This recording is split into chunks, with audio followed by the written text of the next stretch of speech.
Welcome back to the Garden Club. We're here on Cape Cod today, very excited to be starting our planting and gardening season. We'll be talking with Pam Boden today about planting seeds, starting seeds indoors.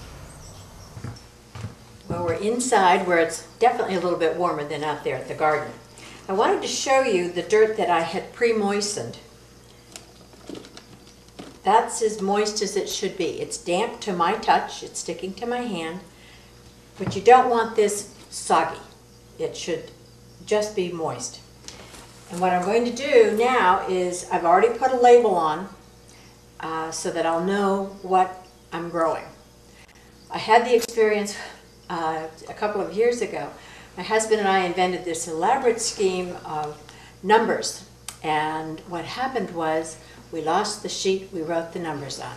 It was an exciting garden because we didn't know what was coming until it came.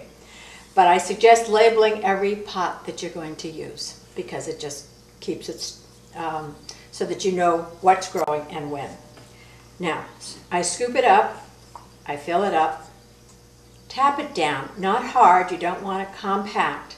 You want to leave about 1/4 of an inch at the top for watering, but you want to make sure that there are no air pockets because you want your seeds to grow. You don't want air in there. The seeds need to be surrounded by the soil, not air. There's one. Now we're ready to start with the seeds. The seeds are tiny. They're just the tomato seeds that you see inside your tomatoes. And there are 2 different ways I do the seeds. I've used pencil in the past, just placing a little hole in there. But I found a new little technique that I'm enjoying. This is actually a bead sorter, I believe, that I found at a craft store. And it makes a wonderful deep impression. You can just open it up a little bit, and you can even scoop up the seed one at a time and just put it down in the hole, like so. It's just below the surface, which is what you want, and then just cover it. It doesn't need to be tapped down. I like to put 2 in each pot. Number one, I can usually split them and have 2 plants, but in case one doesn't germinate, then at least I have 1 plant coming. I do keep mine in the refrigerator from year to year. Actually, it's only a year or 2 because it keeps the seed dormant, and you need to keep them in a baggie because you want them to stay dry.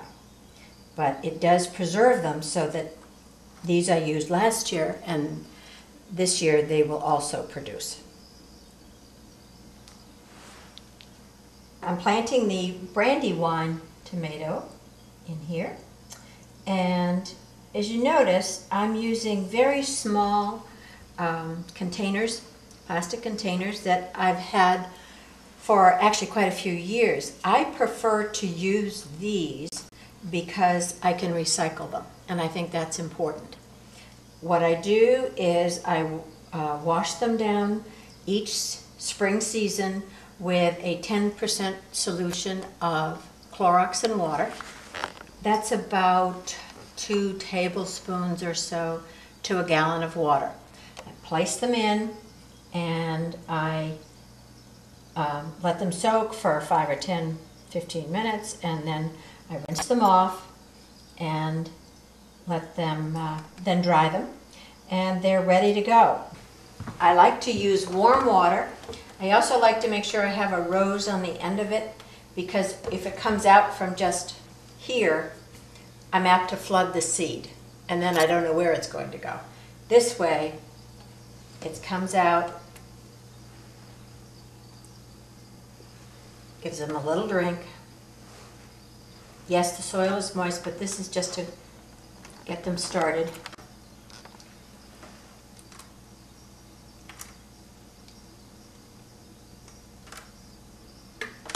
Now watering the last one, a little water. I'm going to take my plastic wrap and cover the plants so that we keep the moisture inside. Don't you just love playing with plastic wrap? This creates a bit of a greenhouse effect.